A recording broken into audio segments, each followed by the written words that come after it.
आज भागवत महापुराणનો ત્રીજો દિવસ છે। આપણે કાલે પરમ પિતા પરમાત્માની પ્રાપ્તિ કઈ રીતે થાય એ વિશે સાંભળ્યું। આજ ત્રીજા સ્કંદની અંદર વિદુરજીનો એક પ્રસંગ આવે છે कि विदुरजी ने त्या भगवान भोजन करवा जाए छे। भक्त ने भगवान वच्चे केवो संबंध छे, केवी भक्तनी भावना होवी जोईए ए आ के श्रीमद भागवतना प्रसंगथी आपणे समजवानुं छे। वेदव्यास भगवान बतावे कि महाभारत एक प्रसंग है। दुर्योधन ने विनंती करवामां आवी दूतो द्वारा कि पांडवों ने थोड़ी जमीन आपो, 5 गाम आपो। विचारवा जेवुं छे कि 5 ज गाम केम मांग्या? मागू तो अर्धुं राज मांगी लेवुं तो, पण खाली 5 ज गाम मांग्या। भगवान श्री कृष्ण जाणे कि पांडवो धर्मात्मा छे, केमके पांडव कोई साधारण नहोता, ए देवताओना अंशावतार हता। युधिष्ठिर के छे धर्मनो अवतार, भीम वायुदेवनो अवतार, अर्जुन इंद्रनो अवतार, अश्विनी कुमारोनो अंशावतार सहदेव नकुल। आम ए अंशावतारनी अंदर धर्म छुपाયેલો છે। भगवान इच्छता था कि વધારે नहीं, 5 જ ગામ આપે। एक ગામમાં એક ભાઈ વસી જાય ને એક ગામના કે જે 100 વ્યક્તિ અગર એમના ધર્માચરણથી સુધરી જાય ને એ 100 વ્યક્તિ બીજા ગામમાં જઈને વસે तो ये बीजा 100 व्यक्ति ने सुधारी सके कि नहीं? आम 5 भाई 5 गामना 500 माणस ने सुधारे तो ये 500 बीजा 500 ने ये 500 बीजा 5000 ने सुधारी सके। भगवान नो मूल उद्देश्य शुं हतो? धर्मनी स्थापना। धर्म स्थापाय, अधर्म वधी रह्यो हतो। महापुरुष आवे क्यारे संसारमां? ज्यारे अधर्म वधे त्यारे। गीतामां भगवाने कीधुं ने यदा यदा हि धर्मस्य ग्लानिर्भवति भारत अभ्युत्थानम् अधर्मस्य तदात्मनं सृजाम्यहम् परित्राणाय साधूनां विनाशाय च दुष्कृतां धर्म संस्थापनार्थाय संभवामि युगे युगे। કેટલું સુંદર આ કે છે ગીતાના એક શ્લોકમાં સમજાવી દીધું। જ્યારે જ્યારે આ ધરતી ઉપર અધર્મ વધે, અધર્મ વધવો એટલે લોકોનું આચરણ दुराचारी थी जो, धर्मना नामथी पाखंड वधवो। अत्यारे तो जो આવી परिस्थिति નથી। हर कोई व्यक्ति धर्मना नामथी पाखंड आचरी रह्यो छे। भक्तिनो देखाव वधी रह्यो छे, पण खरेखर भक्ति हृदयमां वसती નથી। દેખાવો છે ગામે ગામ જ્યાં જાઓ ત્યાં મંડળ ચાલતા હોય, કથાઓ વંચાતી હોય, મોટી મોટી તીર્થ યાત્રાઓ થતી હોય.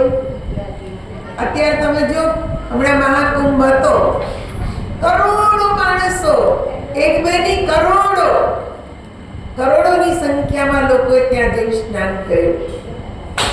બધાનું જીવન સુધરી ગયું, બધાનો સ્વભાવ બદલાઈ ગયો, વાણી બદલાઈ ગઈ? નહીં, આપણે જેવા છીએ એવા ને એવા જ છીએ, કઈ બદલાયું નથી. તો ફાયદો શું થયો?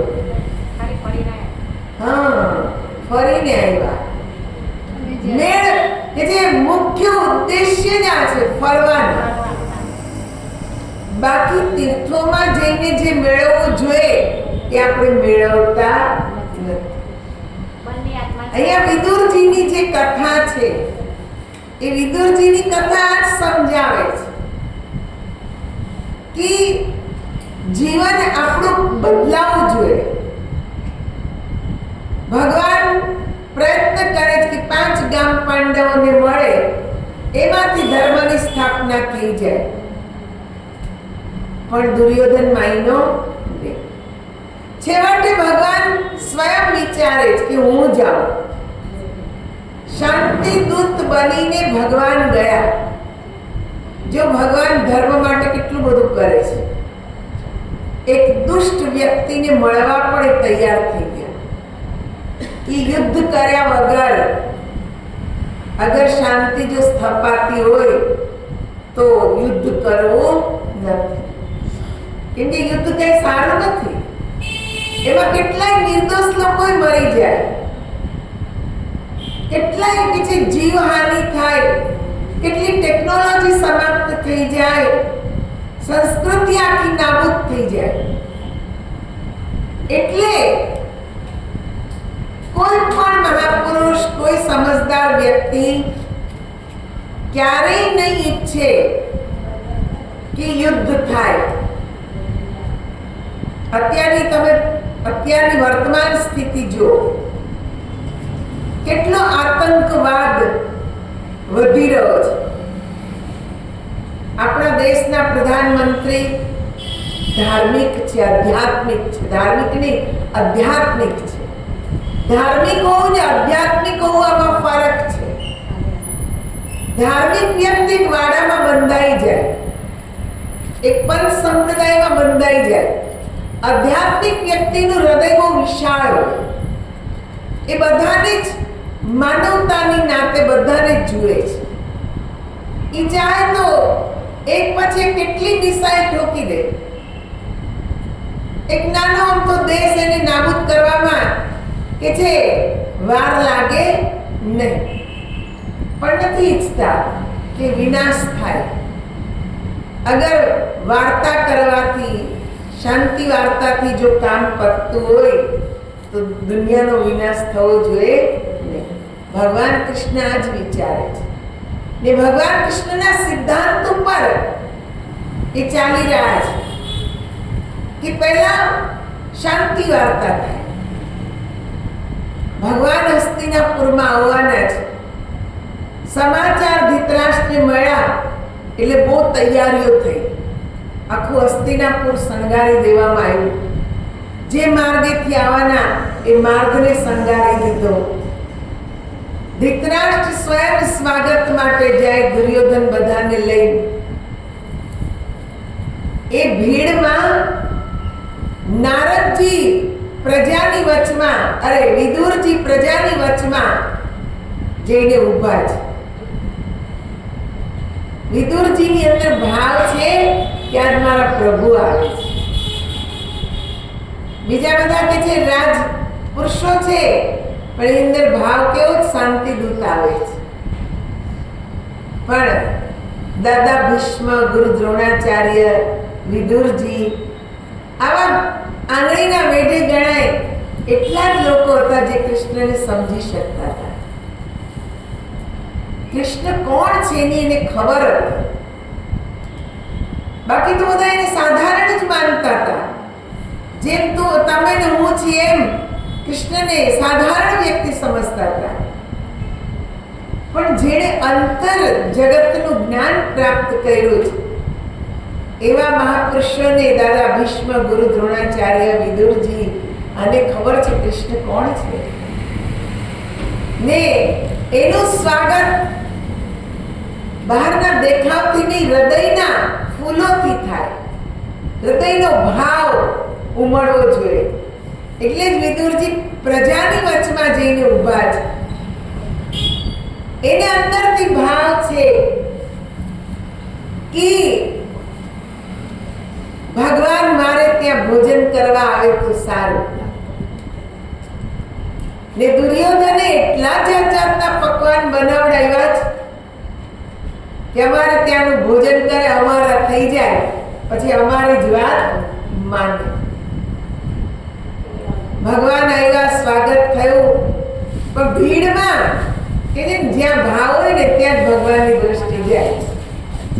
ભલે ગમે એટલી ભીડ હોય, પણ જેના ભાવ હોય ને ત્યાં જ ભગવાનની સંતની દ્રષ્ટિ ત્યાં જ જાય, બીજે જાય જ નહીં. એટલી બધી ભીડમાં ભગવાને વિદુરજીને જોઈ લીધા. ઓલું કીધું છે ને, આંખો આંખો મેં બાત હો ગઈ. એ વિદુરજીનો જે ભાવ હતો કે મારે ત્યાં ભગવાન ભોજન કરવા પધારે, વિદુરજીએ ઈશારો કર્યો ભગવાનને, એટલે ભગવાને ઈશારાથી કહી દીધું આવીશ, તૈયારી કરો, આવીશ. વિદુરજી તો વયા ગયા. એમને ખબર હતી રાજસભામાં શું થવાનું છે, એટલે ત્યાં ગયા નહીં. રાજસભામાં જ્યાં ભગવાને પ્રસ્તાવ રાખ્યો કે હું પાંડવો તરફથી શાંતિ દૂત બનીને આવ્યો છું, ને એક જ પ્રસ્તાવ છે કે તમે પાંડવોને 5 ગામ આપો, વધારાની 5 જ ગામ. દુર્યોધને કીધું 5 તો શું, યુદ્ધ વગર તો 100ની અણી રાખવું એટલી પણ જમીન આપવું નહીં. 5 ગામ તો બહુ બધી મોટી વાત છે.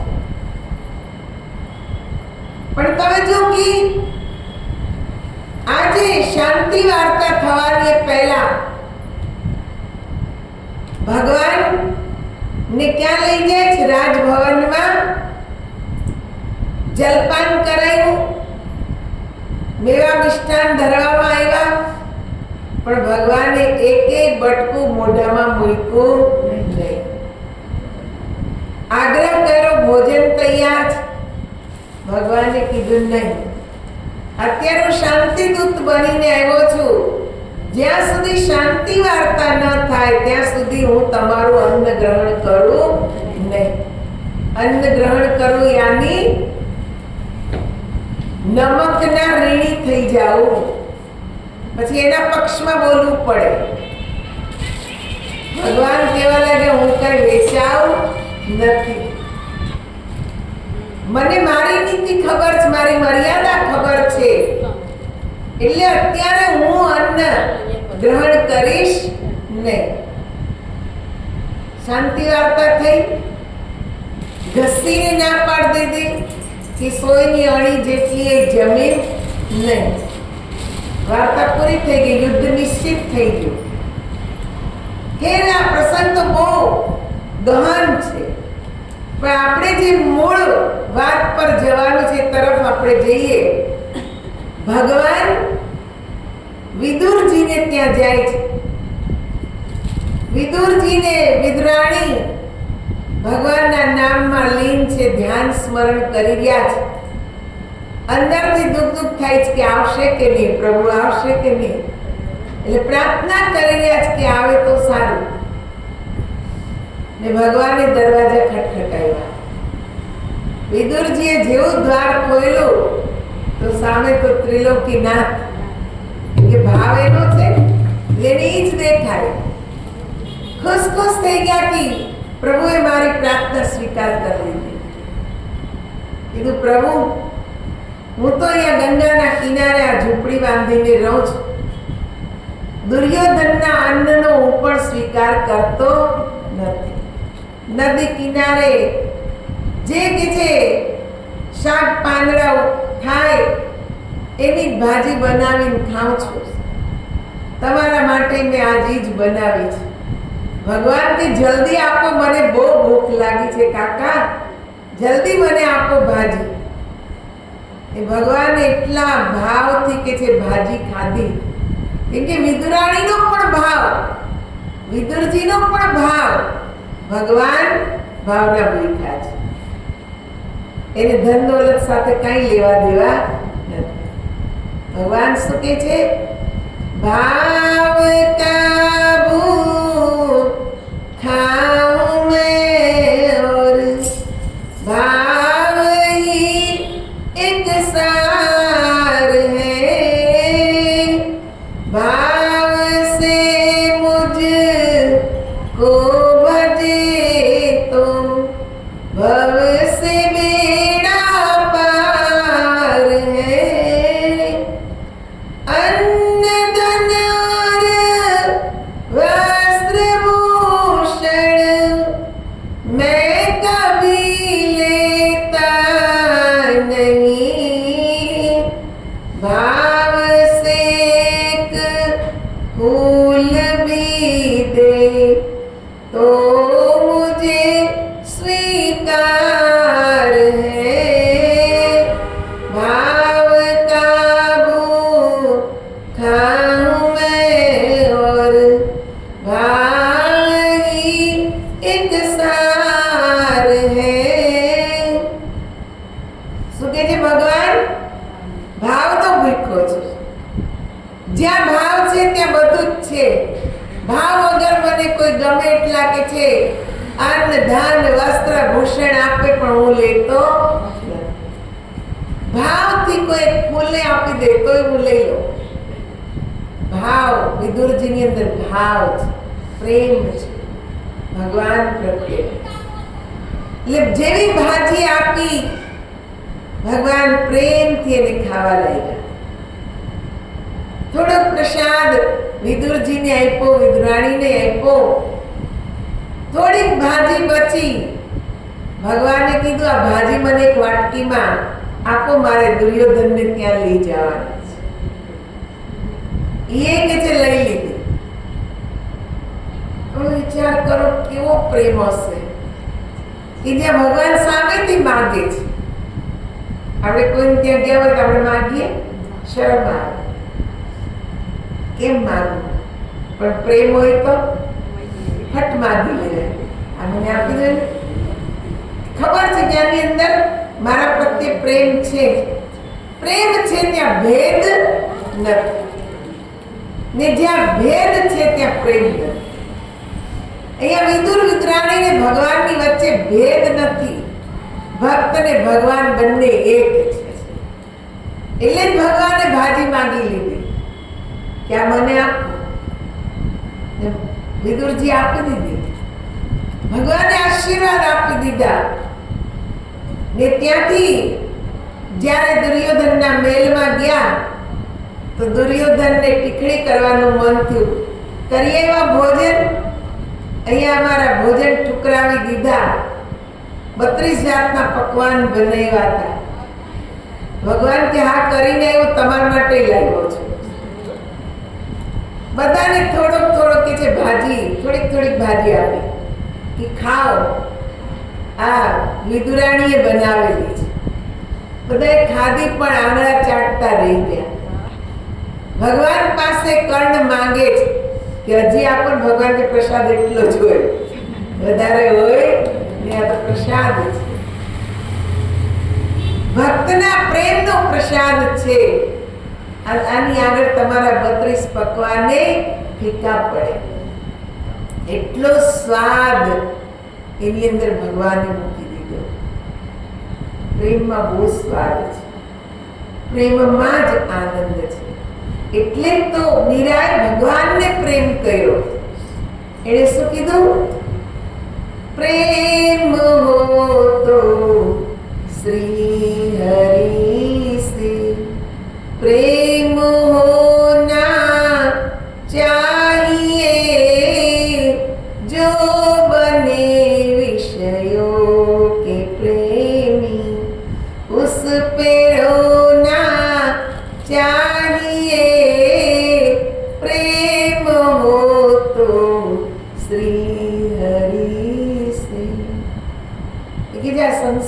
અગર કોઈ પ્રેમ કરવાને લાયક છે તો કેવળ પરમાત્મા, એને જ પ્રેમ કરો. બાકી વિષય વાસનાથી ભરેલા લોકોને પ્રેમ કરશો એ દુઃખ જ દેવાના છે. એ કોઈને આપણને સુખ આપવાના નથી. ચાહે દીકરો હોય, દીકરી હોય, ચાહે પતિ હોય, પત્ની હોય, માં હોય, ગમે તે હોય, અદર વિકાર ભરેલો છે, સ્વાર્થ ભરેલો છે, એને તમે ગમે એટલો કે જે પ્રેમ કરો ને, પણ એ તમારા પ્રેમને સમજી શકવાના નથી. એ મોહ છે, પ્રેમ નથી, મોહ છે, જે આપણને રડાવે, જે આપણને દુઃખ આપે છે. પણ સંતો તો કહે છે કે પ્રેમ કરો તો પરમાત્માને પ્રેમ કરો. વિષય વાસનાનો પ્રેમ એ તમને તમારા માટે દુઃખદાયી છે, રડાવશે. હું જોયું, ઘણાને રડતા જોયા છે. દીકરા માટે કેટલી બાધા આખડી કરી હોય ને એ જ દીકરો જ્યારે લાત મારીને બહાર કાઢે ત્યારે કેટલું માને રોવું આવે. ત્યાંના માટે મેં માંગણી કરી હતી, પણ એ મોહ હતો કે આ મને મળે, દીકરો મને મળે, દીકરો મારી સેવા કરે. જેમ કાલે આપણે જોયું, આત્મદેવ બ્રાહ્મણે સંતના ના કહેવા છતાંય જબરજસ્તી દીકરો માંગ્યો તો કેવો દીકરો મળ્યો? જુગારી, ચોર, દારૂ પીવા વાળો, વેશ્યાગમન વાળો, બધા જ અવગુણ એનામાં. એટલે આપણે જે પરાણે માંગે આપણા ભાગ્યમાં હોય તો ભગવાન તરત આપી દે. ને પરાણે જ્યારે માંગીએ ત્યારે એમાં કઈ સારા વાટ હોતા નથી. એવા ઘણા જગતમાં દાખલા છે. કેવળ ધુંધકારીનો જ નહીં, આ કલિકાલમાં ઘણા એવા દાખલા તમને મળશે. પરાણે ભગવાન પાસે માગે છે, આખરે રોવાનો વારો આવે છે. અહીંયા ભગવાન પ્રત્યેનો જે પ્રેમ છે એ વિદુરજીએ બતાવ્યો કે કેવો પ્રેમ હોવો જોઈએ, કે જ્યાં ભગવાન સામે ચાલીને જાય. આપણે ભક્તિ કરીએ છીએ, આપણે ત્યાં ભગવાન આવે છે? નથી આવતા. કેમ? ક્યારે વિચાર્યું કે વિદુરજીને ત્યાં ભગવાન ગયા, શબરીને ત્યાં ભગવાન ગયા, શકુબાઈને ત્યાં ભગવાન ગયા, ધ્રુવ પ્રહલાદ પાસે પ્રગટ થયા, આપણી પાસે કેમ નહીં? આપણી ભક્તિમાં કઈ ખામી છે. એ ખામી કઈ રીતે દૂર કરવી એનો આપણે ઉપાય કરતા નથી. જો એ ઉપાય કરીએ તો આપણે ત્યાં ભગવાન આવે જ, પણ એ ખામી દૂર કરવી પડે.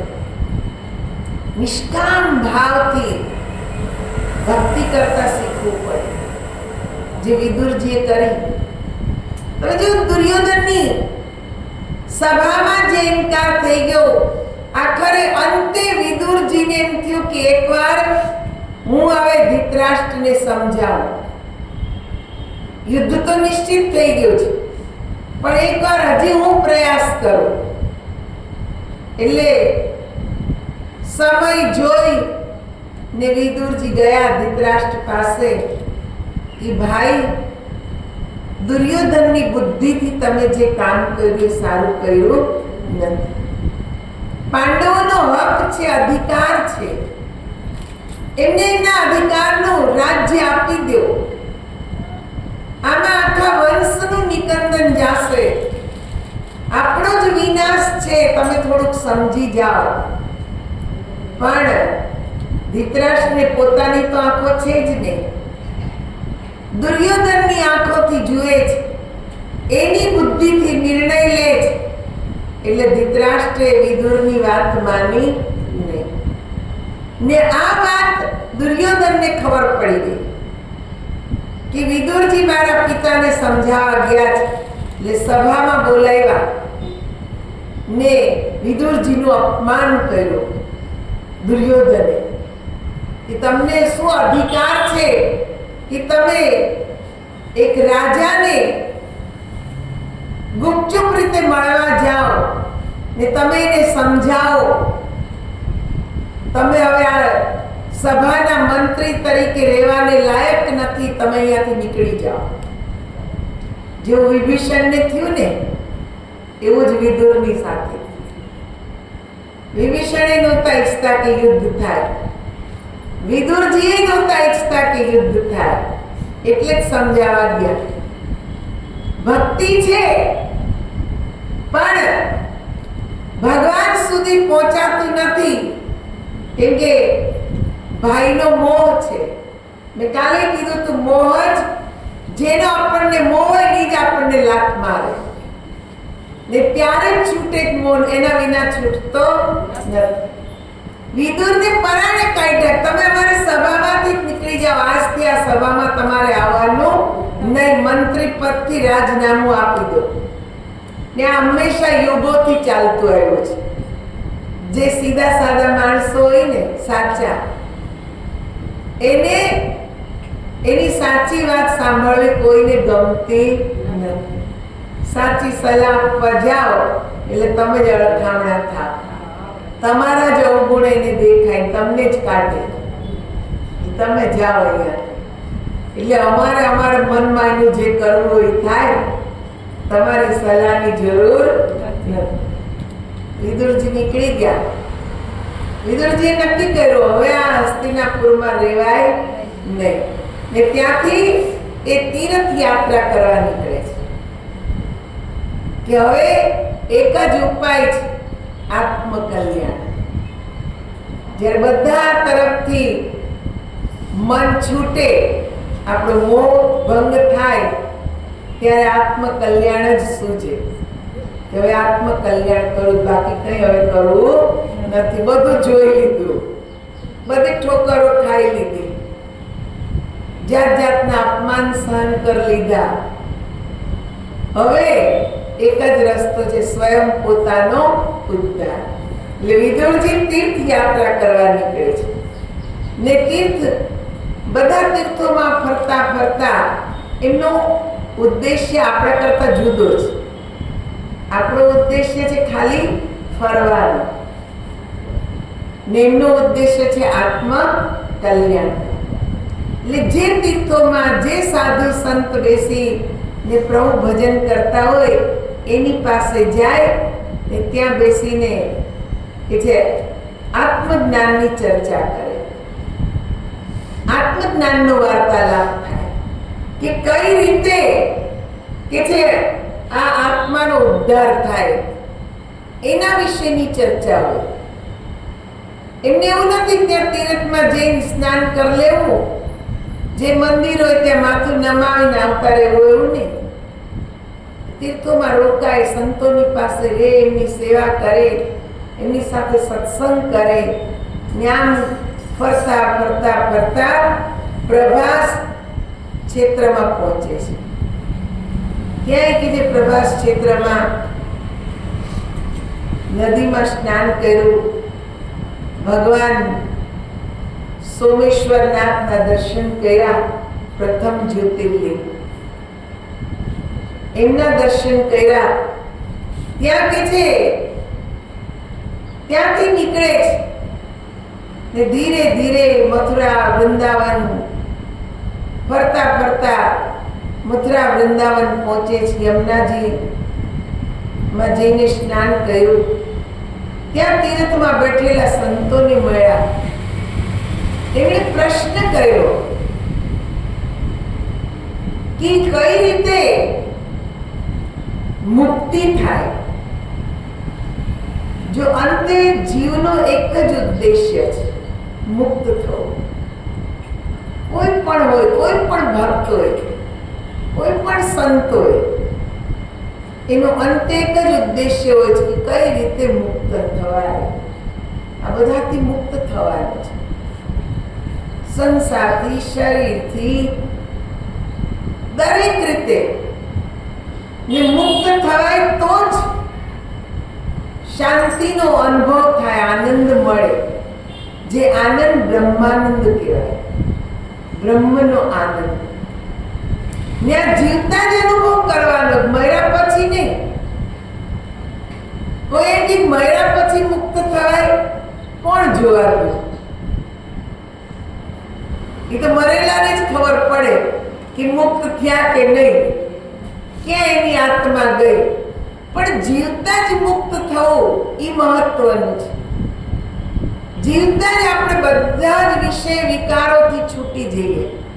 આરતીમાં તો ગાઈએ છે, વિષય વિકાર મિટાઓ, પાપ હરો દેવા, શ્રદ્ધા ભક્તિ बढ़ाओ, संतन की सेवा, ओम जय जगदीश हरे.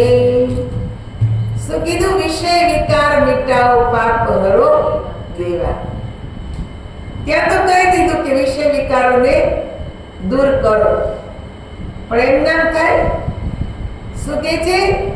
સંતન કી સેવા, સંતોની સેવા કરો તો વિષય વિકાર મટે ને તો મુક્ત થવાય. એટલે વિદુરજીએ કીધું મુક્ત કઈ રીતે થાવ? તો સંતોએ કીધું સેવા કરો, સેવાથી મુક્તિ મળે, એના સિવાય મુક્તિ મળતી નથી. ને ત્યાં સત્સંગ થયો, ત્યાં ઉદ્ધવજી પણ કે જે તીર્થ કરતા કરતા બદ્રિકાશ્રમ જઈ રહ્યા છે ને ત્યાં મેળા ઉદ્ધવજીનો વિદુરજીની સાથે થઈ જાય છે. બંને મળ્યા એટલે એકબીજાને ભેટે પડે છે, કેમ કે બે ભગવાનના ભગત છે. વિદુરજી ભગવાન કૃષ્ણના સમાચાર પૂછે છે કે કેમ છે પ્રભુ. ત્યારે ઉદ્ધવજી એકદમ દુખી થઈ જાય છે. ઉદ્ધવજી કીધું કે શું બતાવો, ભગવાને તો પ્રભાસ ક્ષેત્રમાં પોતાના યદુકુળ સાથે જ આ દેહ કે છે છોડી સ્વધામ પધારી ગયા. બધાના કુશળ સમાચાર પૂછ્યા. આ સમાચાર મળ્યા એટલે વિદુરજીએ દુઃખી થયા. એકબીજાએ શોક વ્યક્ત કર્યો, પણ બંને મહાત્મા છે. બંને બધું જ ભૂલી જઈને, કેમ કે બંનેને ખબર છે કે કૃષ્ણ જે શરીરે આવ્યા એ શરીર તો એક દિવસ છૂટવાનું જ હતું. બધાય જવાનું નિશ્ચિત છે, જન્મ એનું મૃત્યુ નિશ્ચિત છે. પણ જે પરમ પિતા પરમાત્મા જેનું આપણે ધ્યાન કરીએ છીએ એ સ્વરૂપનો ક્યારેય નાશ થતો નથી. એ તો અજર અમર અવિનાશી છે. એ સ્વરૂપમાં જ આપણે લીન થવાનું છે, ત્યાં જ મુક્તિ મળવાની છે. એ મુક્ત દશાને પ્રાપ્ત કરવાની છે. બધા જ વિકારોથી મુક્ત થઈ જવાય. અહીંયા પહેલો પાઠ શીખવા મળે છે. આટલા દારૂણ દુઃખના સમાચાર મળ્યા છતાંય વિદુરજી પોતાના મનને ત્યાંથી હટાવી પરમાત્માના સ્વરૂપમાં જોડી દે છે. ત્યારે એમને અંદરથી અહેસાસ થઈ ગયો કે હવે હું મુક્ત થયો છું. કેમ કે મોહત રડત, દુઃખી થાત, કેટલાય દિવસ સુધી શોક મનાવત, પણ પોતે મુક્ત થઈ રહ્યા છે એનો અહેસાસ થયો કે આટલા દુઃખના સમાચાર મળ્યા છતાંય મનને કે છે દુઃખી થવા દીધું નહીં. ને આ સુખ દુઃખનું કારણ જ મન છે. આપણને રડાવે કોણ? મન. મન અનેક પ્રકારની ઈચ્છાઓ કરે છે. મને આ જોઈએ, પેલું જોઈએ, ફલાણું જોઈએ, અહીંયા મળવું, ત્યાં મળવું, આને મળવું. ની ના ઈચ્છા પૂરી થાય તો દુઃખ, ને આપણી ઈચ્છા પૂરી થાય તો સુખ. આ મન જ સુખ આપે, મન જ દુઃખ આપે છે. મન સુખ દુઃખનું કારણ છે. મન મોક્ષનું એ કારણ છે ને બંધનનું એ કારણ છે. જો મન સંસારમાં વહી ગયું, એમાં વહેતું થઈ ગયું તો બંધનનું કારણ. ને આ સંસારના બંધનથી મન મુક્ત થઈ ગયું તો મોક્ષનું કારણ. એમાંથી છૂટી ને પરમાત્મામાં જોડાઈ ગયું તો આ મુક્તિનું કારણ. આ મુક્તિ મેળવવાની છે આપણે, બીજી કોઈ મુક્તિ મેળવવાની નથી. આ બધાથી છૂટી જાય મન બધામાં. એટલે ગીતામાં ભગવાન કેટલું સરળ કીધું કે સરસો રહે સંસારમાં ને મન મારી પાસ, સંસારમાં લેપાય ની તે જાણ મારો દાસ. શું કીધું? તું સંસારમાં જ રહે, સંસારના જ કામ કર, પણ તારું મન તું મારામાં જોડી દે. આટલું જ કરવાનું છે. પણ આ થાય છે ખરું? સાંભળો કેટલું સહેલું છે. છે ને?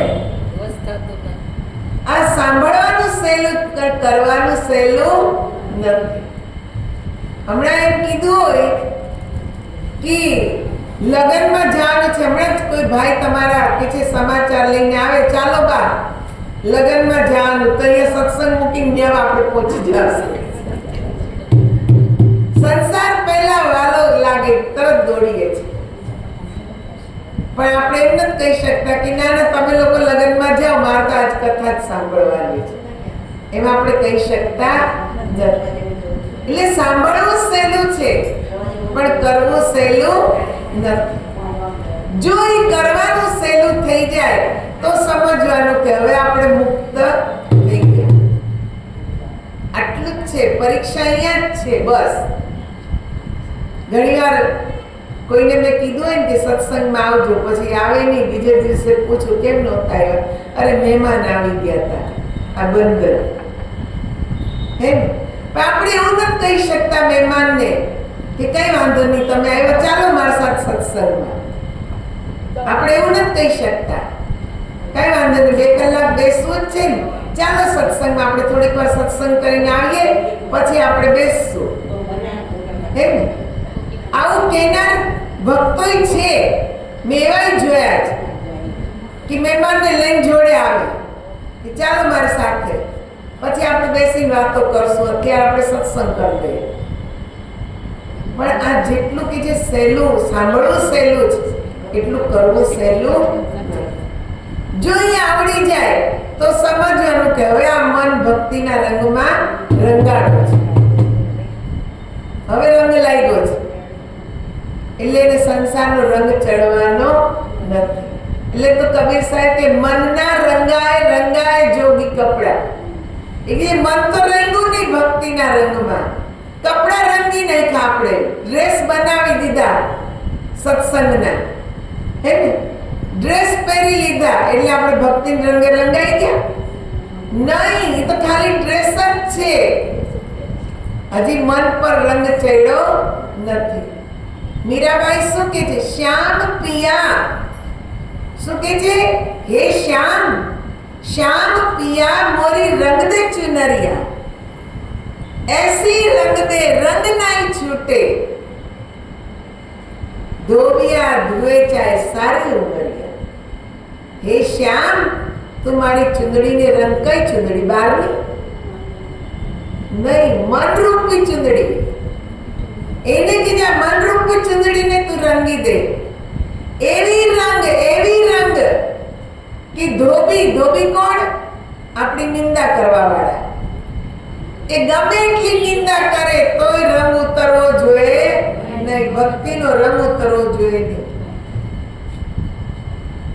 અમારા સુરતમાં એક બેન રોજ આવતા, પછી થોડાક દિવસ હું દિલ્હી ગઈ, પછી પાછી આવી. તે બેનને મેં ફોન કર્યો. એ કે દીદી હવે હું નહીં આવું. મેં કીધું કેમ? એ કે હું આવું ને એટલે બધા નીચે બેઠા હોય, બધા વાતો કરે. કેમ કે હવે દીદી આવ્યા ને એટલે ભગતડી આવી, હવે કે દીદી પાસે આવશે. બસ આટલું ન સંભળાયું એટલે એને આવવાનું છોડી દીધું. હવે તો આ ભક્તિ રંગ ચડ્યો નહીં. કેવા વાળા તો કે આપણને રંગ ચડ્યો હોય તો કોઈ ગમે એટલી વાતો કરે તો રંગ ઉતરે નહીં. કેમ કે દુનિયાને તો જોઈ છે કે આપણે જેમ ગપાટા મારી એમ બીજા મારે. આપણે જેવું કરીએ છે બીજાએ કરે, કોઈ સારા માર્ગે જાય, કોઈ જો કે છે જોવાતું નથી, એટલે આપણને પછાડવાની કોશિશ કરે છે. આપણી મનોવૃત્તિ એવી છે કે આ બીજાને ઉપર ચડતા જોઈએ તો આપણે જોઈ શકતા નથી. આપણને એમ થાય નીચે ક્યારે પડે. મને નાની વાત યાદ આવે છે. એક આપણે ભારતનો વેપારી, એને વિદેશના વેપારી સાથે કોન્ટ્રાક્ટ કરેલા. સમુદ્રમાં કરચલા થાય ને, એને ઘણા બધા પગ હોય, એ કરચલા મોકલવાનો, વિદેશ મોકલવાનો કોન્ટ્રાક્ટ લીધો. હવે એને ઘણી બધી લાકડાની પેટીઓ બનાવીને એમાં કરચલા બધા ભરી દીધા ને શિપમાં ચડાવ્યા. એટલે જે વિદેશનો વેપારી હતો એને એક માણસ આવ્યો કે માલ બરાબર ભર્યો જ કે નહીં. એને કીધું કે માલ બરાબર છે, પણ તમે આ પેટીઓને ઉપર ઢાંકણા કેમ નથી બનાવ્યા? આ તો કરચલા બધા બહાર નીકળી જશે, પાછા સમુદ્રમાં વયા જશે. તો ભારતનો જે વેપારી હતો ને એને શું કીધું ખબર છે?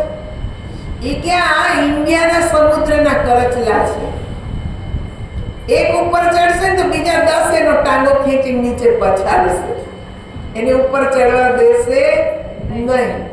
અહીંયા બધા નીચે પછાડવા વાળા જ છે, કોઈ ઉપર ચડાવવા વાળા નથી. એટલે આપણી વૃત્તિ આવી છે, બીજાને પછાડવાની, એને સહારો આપવાની નહીં. ચડતું હોય તો સહારો દેવો જોઈએ. હાલે હું તમને સહારો કરું, ચડો આગળ, તમે જાઓ, અમે નથી જઈ શકતા, વાંધો નહીં, તમે જાઓ. તમે આગળ જાઓ તો તમારું તો કલ્યાણ થાય. આવી ભાવના રાખવા વાળા બહુ ઓછા છે.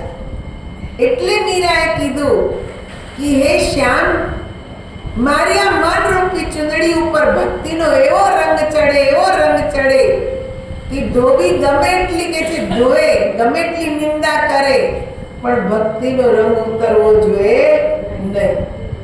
આવી દૃઢતા હોવી જોઈએ, તો આપણી ભક્તિ પરિપક્વ થાય. વિદુરજીની ભક્તિ પરિપક્વ થઈ. શોકના સમાચાર સાંભળ્યા પછી પણ એમના મન પર અસર થઈ નહીં. એટલે એમને સમજાઈ ગયું કે હવે હું બરાબર ટ્રેક પર છું, હવે હું ભક્તિના માર્ગમાં આગળ છું. આવા પ્રસંગો જ્યારે જીવનમાં આવે ને ત્યારે જ આપણને ખબર પડે છે કે આપણે ખરેખર ભક્તિ કરીએ કે ભક્તિનો દેખાવ કરીએ છીએ. આપણે ખુદ એનાલિસિસ કરવું જોઈએ, ખુદ વિચારવું જોઈએ. આપણા જીવનમાં કોઈ દુઃખ આવે ત્યારે આપણે વિચારવું જોઈએ કે આ દુઃખ આવ્યું તો મન પર કેવી અસર છે, પ્રતિકૂળ અસર છે કે અનુકૂળ અસર છે, આની આપણને ખબર પડે છે. જો દુઃખી થઈ ગયા, દુઃખને જોઈ તો સમજવાનું કે હજી આપણે કાચા છીએ ને અસર ન થાય, કેમ કે સુખ દુઃખ તો બધાના જીવનમાં આવવાનું છે. શ્રીમદ ભાગવતમાં એ પણ એક પ્રસંગ આવે છે માતા કુંતીનો. જ્યારે ભગવાન શ્રી કૃષ્ણ કે જે દ્વારિકા જઈ રહ્યા છે, મહાભારતનું યુદ્ધ સમાપ્ત થઈ ગયું ને યુધિષ્ઠિરને રાજ્યાભિષેક થઈ ગયો. પછી ભગવાને કીધું હવે મારું કામ પૂરું, હવે હું જાઉં. દ્વારિકા જઈ રહ્યા છે એ સમય રસ્તામાં માતા કુંતા મળે છે. ત્યારે ભગવાન કહે છે અહીંયા કેમ ફૈબા, અહીંયા કેમ તમે? તો કે હું પ્રાર્થના કરવા આવી છું. અત્યાર સુધી તમે અમે દુઃખમાં જ હતા, તમે અમને હંમેશા સાથ આપ્યો છે. હે કૃષ્ણ, આજે હું તમારી ફઈ તરીકે નહીં પણ તમને મારા ઈષ્ટદેવ માની ને તમારી પાસે વરદાન માંગુ છું કે તમે મને કાયમ દુઃખ આપજો. દુઃખ માંગવા આવી છે, કેમ કે આ સુખના દિવસો આવ્યા છે, પણ આમાં ક્યારે કે છે બહેકી જવાય, ક્યારે આમાં અભિમાન આવી જાય એનું કઈ નક્કી નથી. એવા આશીર્વાદ આપો કે અમારી ઉપર દુઃખ જ રહે, કે દુઃખમાં તમારી યાદ બનેલી રહે. સુખમાં સાંભળે સોની, દુઃખમાં સાંભળે રામ. સુખ આવે સોની જ યાદ આવે, લાવા થોડુંક સોનું ખરીદી લે, હે દુઃખ આવે તો હે ભગવાન તું કંઈક કર, કંઈક રસ્તો બતાવ, ત્યારે ભગવાન યાદ આવે છે. એટલે કબીર સાહેબ કહે છે કે दुख में सुमिरन सब करे, सुख में करे ना कोई, और जो सुख में सुमिरन करे तो दुख काहे को हुए. कि दुख में तो બધા યાદ કરે, પણ સુખમાં જો ભગવાન યાદ આવે તો દુઃખ આવે જ નહીં. હંમેશા એને યાદ કરવા. એટલે કુંતામાં માગે છે, ભાગવતનો જ આ પ્રસંગ છે કે જ્યાં માં માગે છે કે તમે અમને દુઃખ જ આપજો, કેમ કે તમારી યાદ બનેલી રહે. જો ભગવાનનો ભક્ત દુઃખથી કે જે છકી જતો નથી, હારી નથી જતો. એને એમ જ થાય કે આ ઈશ્વરે ભલે મને આપ્યું, એની યાદ તો આવે છે, એની યાદ છે તો આબાદ છીએ, ને પ્રભુ ભૂલાઈ જાય તો બરબાદી છે.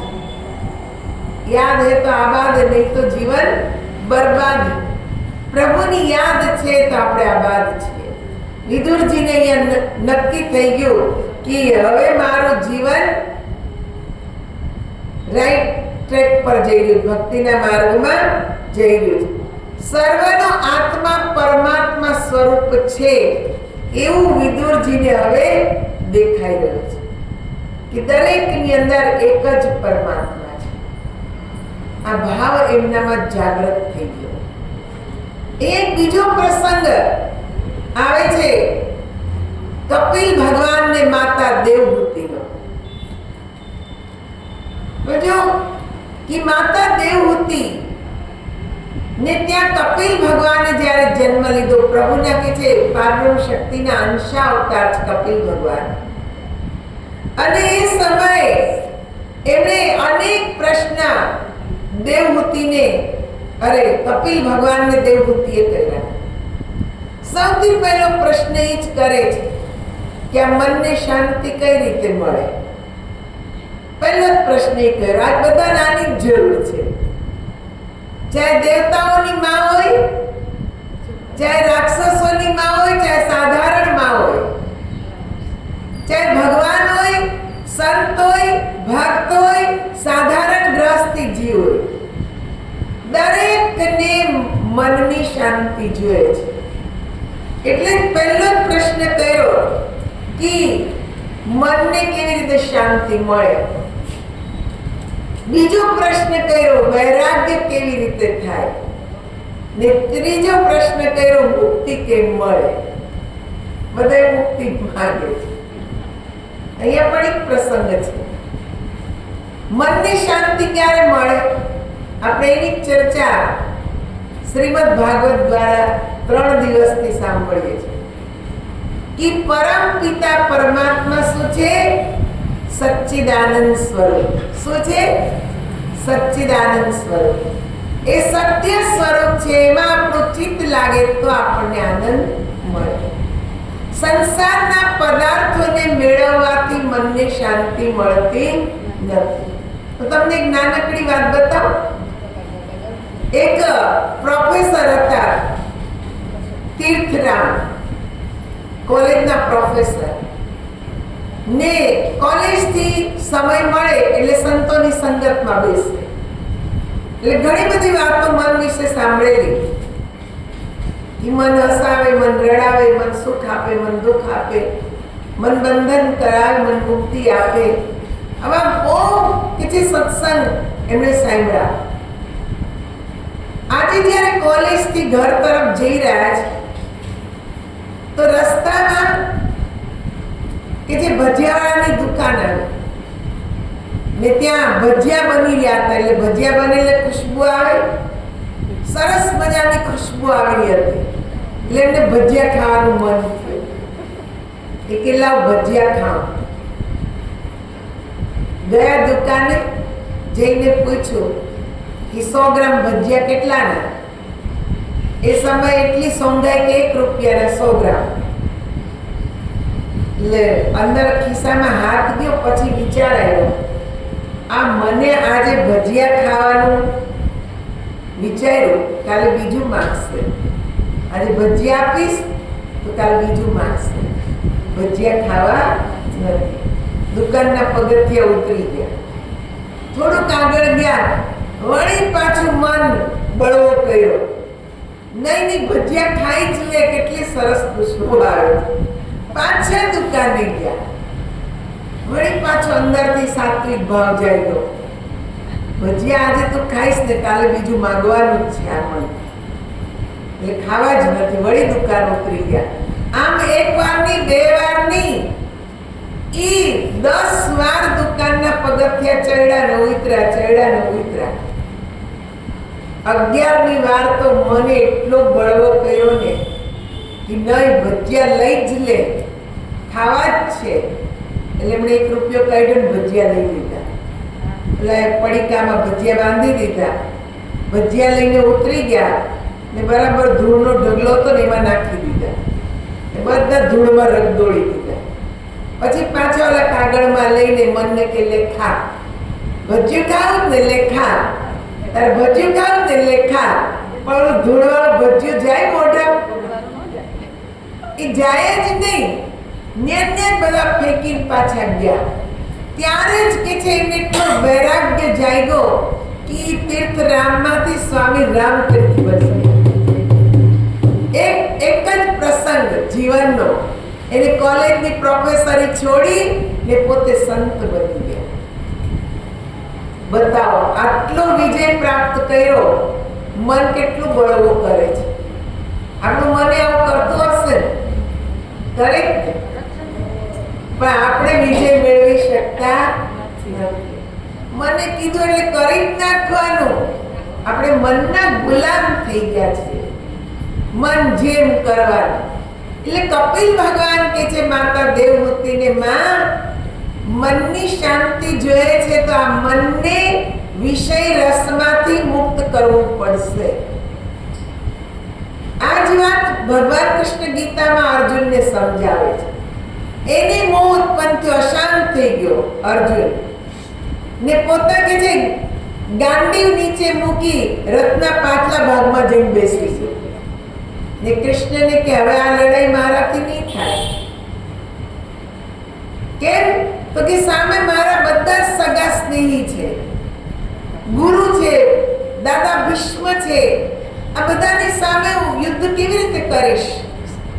મારથી આ યુદ્ધ નહીં થાય. ત્યારે ભગવાન કૃષ્ણ અર્જુનને ભગવત ગીતાનું જ્ઞાન આપે છે.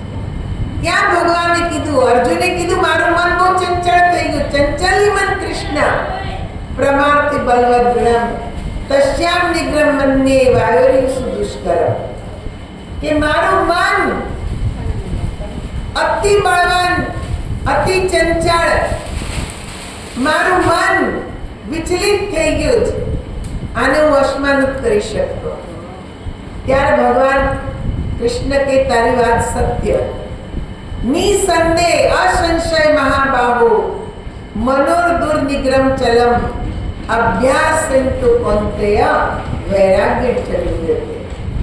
એવું કે હે કૌંતેય, હે અર્જુન, નિસંદેહ તારી વાત સત્ય છે, મનને વશમાં કરવું કઠિન છે, પણ અભ્યાસ ને વૈરાગ્યથી મન વશમાં થાય. ત્યારે કોનો અભ્યાસ કરવો? સાચા સદગુરુ મળે ને બતાવે રસ્તો, મનને ક્યાં લગાડવું, એ માર્ગ મળી જાય તો જ મન વશમાં થાય. અહીંયા કપિલ ભગવાન માતા દેવહૂતિને કહે છે કે હે માં, મનની શાંતિ જોઈએ જ, અંદર પરમપિતા પરમાત્મા બિરાજમાન છે, એમાં મન જોડી દો તો શાંતિ મળે, નહીં તો મળે